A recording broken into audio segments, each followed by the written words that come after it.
let's go around and do a quick introduction.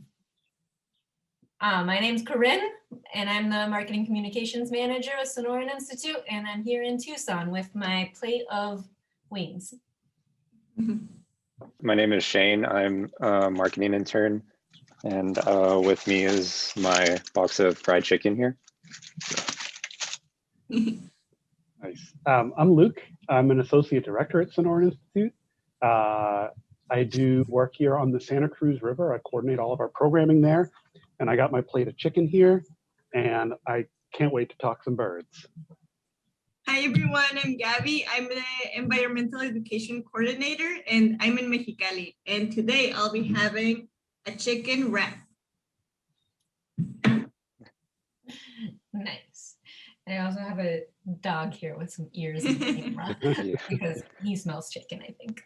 So, Gaby, my first question is for you. Can you tell us a little bit about the Colorado River and what makes this river and its delta so special? Yeah, sure. I think one of the things that makes the river more special is that it's back, and we have a chance of knowing the river for the first time. A lot of people here, especially my generation or even younger people or a little bit older than me, have never seen the river. So it's a new thing here in the Delta. Nice. How about any favorite spots that are along the river? Like, where would you go if you wanted to see wildlife or see some birds? Yeah, I definitely would go to Laguna Grande, which is one of our restoration sites along the Colorado River. And it's a really cool patch of forest, and we have a lot of cottonwoods. And I love it because in the fall, it turns all bright yellow. And right now, which is getting close to spring, but all the trees are resprouting. So it's bright green, and you can hear a lot of birds chirping and probably a lot of other cool wildlife if you go very early in the morning. Nice. That sounds beautiful. Luke, so the Santa Cruz River, just tell us a little about this funny little river. It's a fascinating river. There are two big stretches of the river that flow. There's one stretch that flows closer to the border. And again, this river flows south to north, which is so rare in the US. So we have that one stretch down there by Nogales. And then we have the other stretch that flows here through and then north of Tucson. And the river is so fascinating. It's already fascinating because it's a river in the middle of the desert. How uncommon is that? But the river flows as a result of super clean effluent that comes out of the wastewater treatment facilities, both down in the south part of the state and up here by Tucson. And do you have a favorite spot along the river? Yeah. Well, this past weekend I was down in the southern part of the river, down by Tumacacri National Historical Park, and there is a trail that goes from the US-Mexico border, and it follows the Santa Cruz all the way up, and then it eventually makes its way to San Francisco. And I was down on that southern part of the river along that Dianza Trail, and there was nobody there. Like Gaby was just saying, all the cottonwoods are starting to put on their new leaves. It was just this light green and gray, beautiful landscape with just this flowing river nearby. So you hear birds everywhere you go. Sometimes you think you're hearing like a panther in the woods, but it turns out it's just a bird turning over a bunch of leaves. So you're always hearing these like scrabbling noises. Is it a javelina? Is it a deer? No, it's usually just a small bird, but it's a cool small bird at the same time. So it's a beautiful place. That's my spot to go to, down at Tumacacri in the southern part of the river. So this is a question for both of you. What do birds tell us about the health or the resilience of these rivers? Well, I think there are different ways of telling if restoration is going well or not. And one of these ways is looking at birds, looking at diversity. And there are some bird species that are very sensitive to changes in the environment. Well, when they find a place like the Laguna Grande restoration site where they find food, water, shelter, space, they can thrive. And now we're seeing this happen in real time. We can see birds coming back that we hadn't seen in many, many years. And there are species, protected species like the Yuma clapper rail that is living in our restoration site. And this is, well, it is a protected bird species.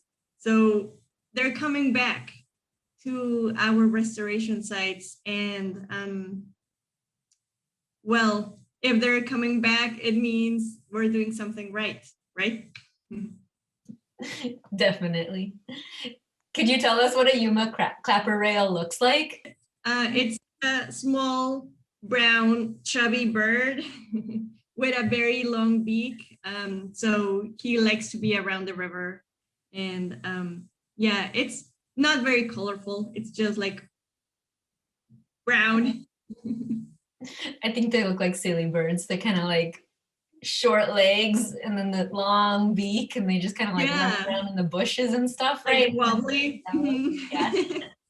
So, yeah, Gabby, I feel like it's the same thing up here. So what we're seeing, I've mentioned so far the southern part of the river, but in the northern part of the river, there is a new reach of the river that started flowing in 2019 called the Heritage Project Reach. And it flows kind of just alongside downtown Tucson. And that stretch of the river had been completely dry except for when it rained. And now there's regularly, I think it's around 800 gallons per minute that's going into the river there. And very quickly, real time, like you were saying, you see this restoration from a completely dry riverbed into a place where now there are shorebirds there regularly. There are plover and killdeer. These birds that by their life history design need to be by water all the time. And now we have these shorebirds, these riparian birds that are right in downtown Tucson. I mean, people can take the light rail streetcar system right down to the river. They can grab a burrito and they can walk down to the river and they can see these shorebirds. They can see flowing water and watch a river get restored in real time. It's so cool. And that's really what, birds come in after conditions are right, or birds are very representative, I guess, of the average conditions over time. This question is for both of you. Just what types of birds are you excited to see return? Especially for the river and all the wetlands around the river, I'm excited to see migratory birds come back. And thinking about the last question also, I'm always surprised. I've been working here for a few years, and I think every day or every time I go out in the field, I'm surprised about the same thing. Like, where were these animals before?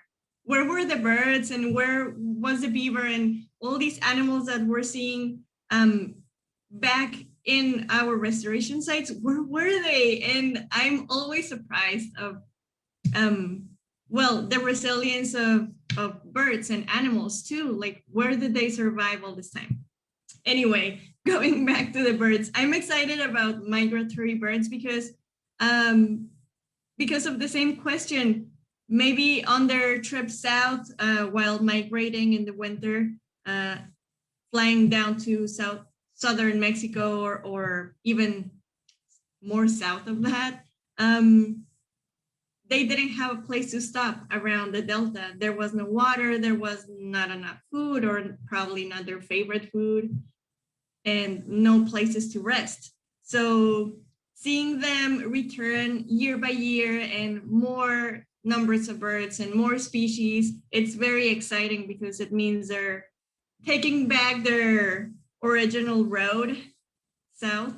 And I don't know, it just makes me think about how strong these species are. And it makes me excited about the work that Sonoran Institute is doing. It means that we're creating the right habitats for these species. So that's pretty exciting.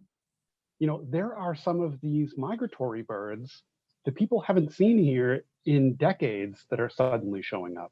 And the Santa Cruz River is a real bird watching hotspot. This is a big destination.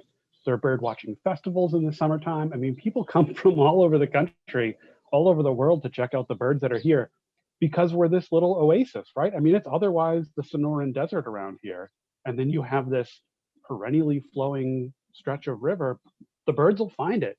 And I also wonder that same thing all the time, Gabby. Like, where were they? How did they find out about this?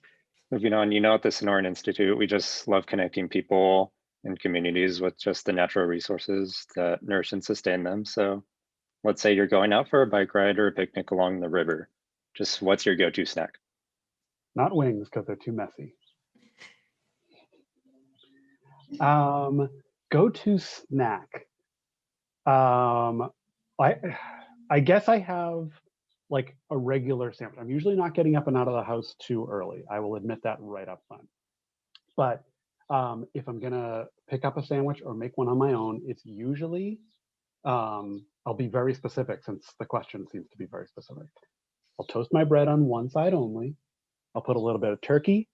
I'll put a little bit of like salami or pepperoni on there, some dry vegetables because I don't want my sandwich to get all sogged out, and no condiments because I want to have like a nice dry sandwich when I'm eating. So it's the worst when you take a sandwich out of the bag and it's like all matted down and wet on one side. And that's a lot of hiking and that's a lot of walking along the river to finally realize, oh, it's because I'm loading my sandwich up with mustard or whatever, or vinegar.